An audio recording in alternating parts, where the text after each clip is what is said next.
I'm thrilled to be joined today by a member of our alumni, business growth coach, Eléa Faucheron. Eléa helps integrative and functional health practitioners grow their business without burning out, such as doctors, alternative health practitioners, PTs, health coaches, basically anyone who can help people transform a major disease of lifestyle without just handing out a pill for every ill. And by doing so, they can then continue to tip the scales from sickness to wellness on this planet. She believes we are testing the limits of our mental, emotional, and physical well-being in the face of heavy workloads and the intense stress that comes from having to juggle it all.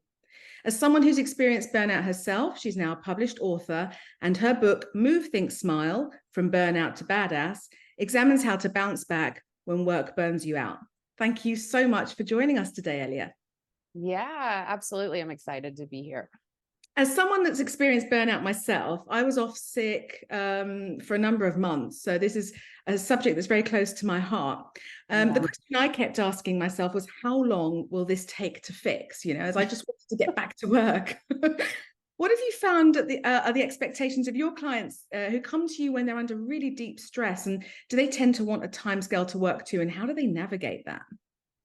Yes, they absolutely. And they want to feel better now, right? So that they can get, kind of get back to feeling like themselves, because so many people, when you are under a deep amount of stress and struggling with burnout, it's like you don't recognize yourself, and that is deeply disconcerting. And so you're just like scrambling, right? And that stress really has you in that kind of fight or flight space. So it is a difficult one to navigate, but I think the biggest thing that I am constantly working with my clients on is just taking it. Sometimes it's 1 hour at a time. Sometimes it's a half day at a time. Sometimes it's a day, a full day or 2 days at a time. And again, kind of reducing the pressure to try to get better faster, and seeing how that they can really reduce that, load on themselves, and really go, okay, like I just need to focus on the next 24 hours and getting through that and feeling, what do I need? Do I need some water? Do I need, some fresh air? Do I need to take a nap? Do I need to, what are the things that I need to do for that kind of self-care? The other thing too, that I really, really like to let people know is that, when it comes to burnout, I kind of feel like burnout is a bit of a personality type. And so my goal is always, how do we, not that you'll never do this to yourself again, but should you, how do you actually limit that time and don't go as hard and don't go as deep into burnout, right? And so I find that a lot of people actually do these like sort of progressions of mini burnouts, but they get shorter and shorter and shorter and shorter until they're really able to feel like, oh, I'm actually like, I'm very steady, and I know the warning signs, and I know what I need to do to turn this around. What signs do you see in people who you're coaching who are bordering, in the midst of burnout? What are those telltale signs?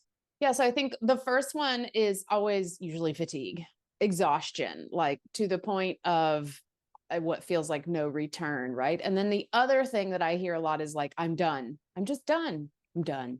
Like, I'm over it. I'm done. I'm done. Like they just, and so I hear languaging like I'm fried. I feel like I'm at my wit's end, that kind of stuff. So I'll hear a lot of that type of language, but a lot of it too, I find when people are just really stuck in overwhelm and they're not able to bounce out of that overwhelm quick enough, and that overwhelm stays for a long period of time, and then it boils over into burnout. And so you'll also kind of see that cynicism.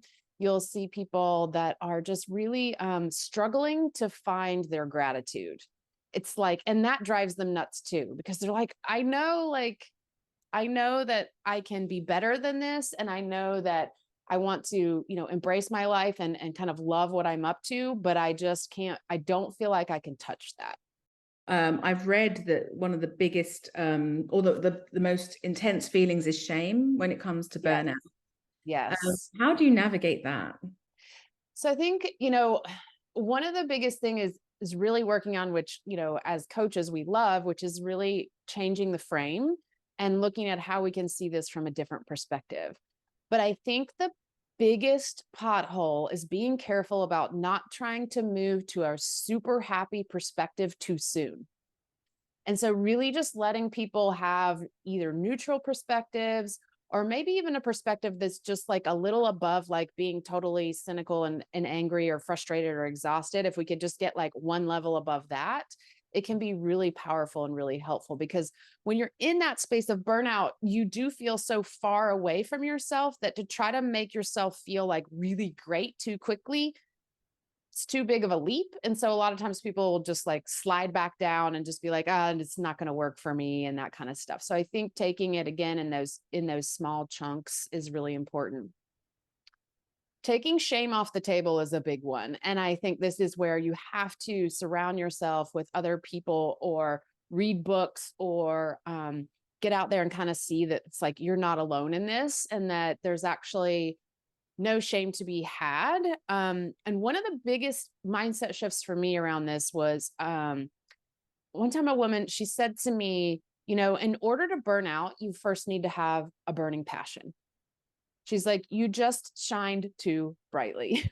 And I'm like, oh my gosh, I love this. Like, I love this. Like, maybe I didn't burn out because I'm not good at, you know, running my business, or I'm not good at this, or I'm not good at that, or I'm a failure.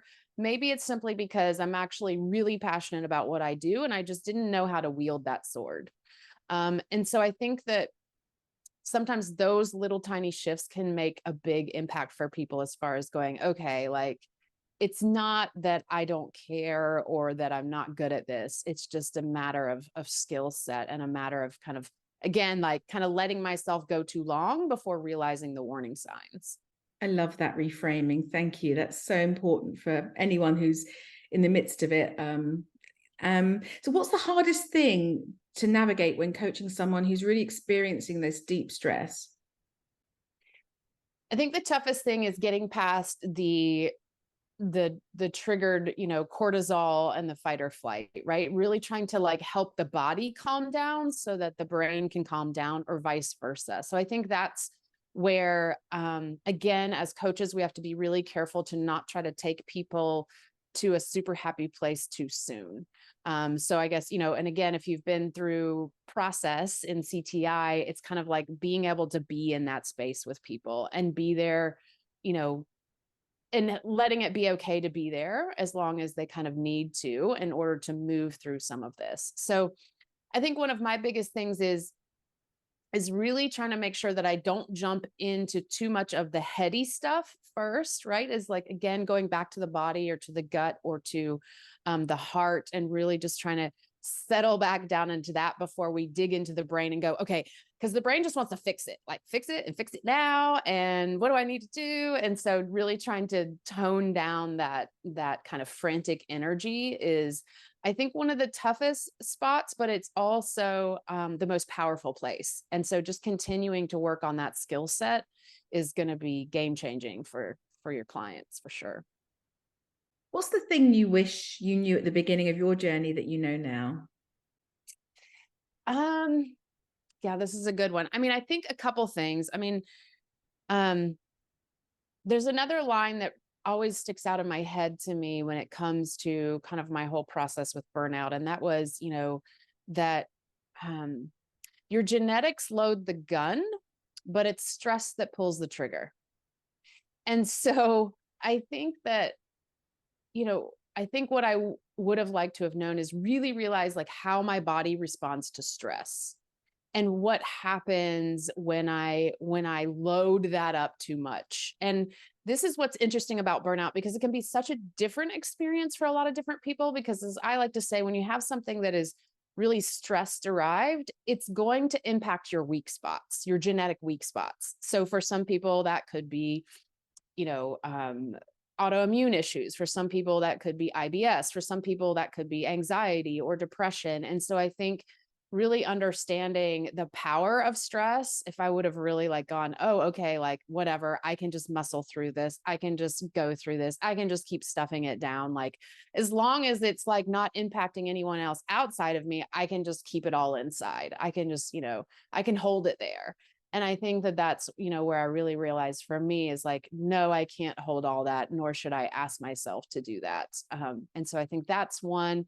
And then I think the other one too is what I was talking about not making myself go straight to positive. And so I started telling myself, Eléa, you don't have to think positively at all right now. Like, stop putting that pressure on yourself because you don't feel positive and there's no reason you should have to push yourself there. But what I do need you to do is be resourceful. So I need you to just kind of get in there with your Girl Scout like mentality of like, what do I need to do to fix this? Like, what can I do today? And like, again, I don't have to love it. I don't have to love where I am. I don't have to like it, but I do need to still just get up every day and I need to do these couple of things, right? Or I need to, XYZ, whatever that kind of formula is that people map out for themselves. And so I think those two things are really, really important in this process of just kind of, again, understanding your own body and then not forcing yourself to be in this positive place when you're just really struggling and trying to get by. And talk to me a little bit more about your book, which obviously was a big step once you've gone through this process yourself, Yeah. and you want to help others. I think what's interesting about this is that I'd always wanted to write a book, but I was always so busy that I was like, I don't have time. And I really didn't even know what I wanted to write a book about. I just always had this like goal that I wanted to write a book. I minored in creative writing in college. I always loved writing. Writing was like my therapy, but I was so busy. So what was interesting is when I kind of hit this level of burnout where just my body, my brain, my soul just felt done. I was just like, I just don't have anything else in the tank. And a weekend is not going to fix this. Like, I need much longer than that. And this is where too, this is kind of a warning sign. I always like to tell people is like, when you realize like a weekend's not going to cut it, a week's not going to cut it, like you need more time. It's like, okay, yes, you're in red, red flag zone. But, so because I was just feeling so ill, and I didn't realize at the time that it was kind of this stress that was triggering a lot of it. The only thing I could really do was lay on the couch or sit in my office and write. And so I just started writing because I was also very, I just felt like I wanted to like hole up and kind of like go into a cave. Like, I didn't want to see people. I just felt really, like energetically, like I had nothing to interact with people. And so I just started writing because I knew that that was a tool that had always been helpful for me. And so I started writing about my process. And so then I kept thinking, okay, what have I learned? Like, what have I learned? I'm a self-help junkie. I read all these books, right? And this is another place where we can kind of fall into shame of like, I read all these books, I do all these things, I do all these meditations. Like, why did this happen to me? But, what do I have from those tools that have helped me the most? And then what did I learn in my coaching, teachings and process? What did I learn? And then really understanding the brain, I started diving in more to the brain and really trying to understand, okay, what's this whole thing of fight or flight? And like, how does this link in? And then remembering, yeah, with CTI, it was like, oh, there's really great like neuroscience popping up about coaching. And so I just kind of started to dive into that a little bit deeper. And so I really realized it's like, okay, for me with burnout, I went to anxiety. So for me, that was the big trigger. And so it was like, I'd get anxious and then I like couldn't eat and then I would get shaky. And then I would just do this whole stress kind of response loop. So I thought, okay, I have to figure out how to get my body to settle. And so, but when you're in that state, you don't really have access a lot of times to your most logical thinking. So it's like, this has to be quick, it has to be easy, and it has to be easy to remember. And so I just came up with the words move, think, smile as my own recipe to get myself out of a mindset funk or a burnout feeling or whatever it was. And so the strategy was, okay, first thing I need to do is move. So I'm going to go to the mailbox. I'm going to walk outside. I'm going to whatever I feel like I'm capable of doing in that moment. I'm going to move my body because I know if I shift my physiology, I can at least support my psychology in some way. Right. So I was like, okay, just move. And again, sometimes it was just like, okay, just roll off the couch and get onto the yoga mat. Right. But move a little bit. And then the think piece is once I have my physiology moving a little bit, how can I think differently about this? Is there something else coming to mind now that I've moved my body a little bit? What can I do? And then the smile piece was just that reminder of like, okay, my next emergency thing is find something that makes me laugh. Because the other powerful thing is as soon as we start laughing, it emits a different chemical cascade in our body, which will also help break that stress response cycle. So what I started doing is realizing, okay, I love funny animal videos. So what I'm going to do is I'm going to create a YouTube list on my phone with all these funny animal videos. And as soon as I feel that like, coming on, I'm going to grab my phone and start watching those videos and see what I can do to make myself laugh. And so these 3 words to me are ways to shift that kind of psychology and also physiology. And they're super simple to remember. So I thought, okay, like it doesn't have to be a fancy thing. It can just be these 3 simple things that I need to ingrain and be my stake in the ground of how I want to approach everything moving forward. So that whenever I start to feel those moments where you're like, I'm overwhelmed, it's like, okay, go back to my 3 words. For coaches watching this video now, what's the sort of 3 top tips that you would leave them with in terms of, when they're working with clients who are experiencing severe stress? Mm-hmm. I think the biggest one is, again, going back to this body piece. So a lot of the process tools, a lot of metaphors, as far as what people are experiencing, not in their brains, right? Because they'll always want to tell you about the problem. Like, here's all the things that are happening that are a problem, but how do we get them back into, okay, if this problem were a landscape or were a weather system or was, a movie, like what would it be? Describe it to me. What's happening? And so to try to get them out of that kind of, like they have to like try to work out the problem and get them into that different space of thinking, I think is one of the most profound keys you can take with people. Because again, we have to remember when people are in burnout and in a lot of stress, they are physically hijacked. And so we've really got to figure out ways to help, again, tone down that kind of physicality that happens where we get to that fight or flight. And then I think the second thing would be around the laughing piece, especially for people who are burnt out, is, what can we do to get them laughing and having fun? Because it's kind of the opposite thing of what we think we need to do. It's like, no, I got to get all this work done. I got to do this. I got to do that. I don't have time. And so how do we get them having more fun? And then I think the third piece, which CTI does so beautifully, is just really that deep listening, right? Really listening to your client and letting them have that space, because more than likely they're not getting listened to in that outside world. And part of the reason that they are struggling with burnout is they don't really understand how to listen to themselves as well. So you can kind of, mirror and also show them how to do that. My final question is, if you hadn't already got to your coaching certification at the point where you'd burnt out, do you think the journey would be very different? Like, actually, you've used your coaching skills to help yourself through that process? How sort of important were they to you?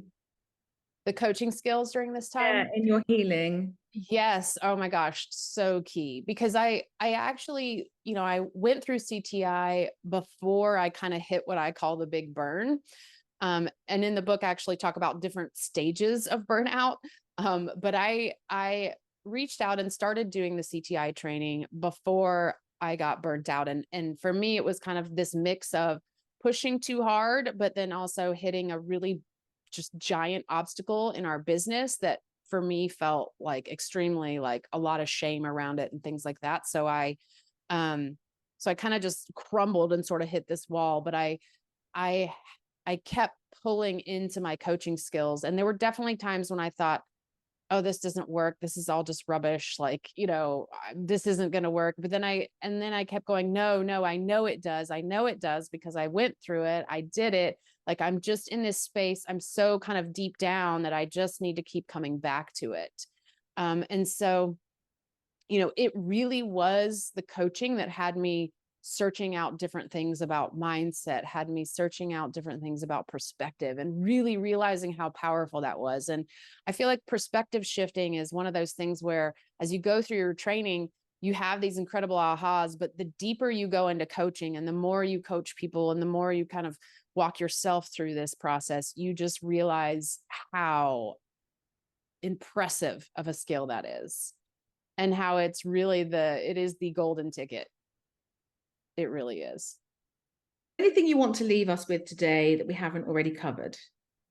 I think I think the biggest thing is really just kind of going back to those three words: move, think, smile, and what they can represent for, anyone listening as a coach, like pulling those pillars in, because I know it's so important. I mean, even with a lot of the clients that we work with the integrative functional practitioners and things like that, it's like people are really passionate about understanding the mind body experience and health and integrative health, and how can we start to do things differently. And so I think, deciding what the pillars of your coaching is going to be is really helpful. And then being able to utilize that as a framework for working with all of your clients can be really, really powerful for your coaching practice.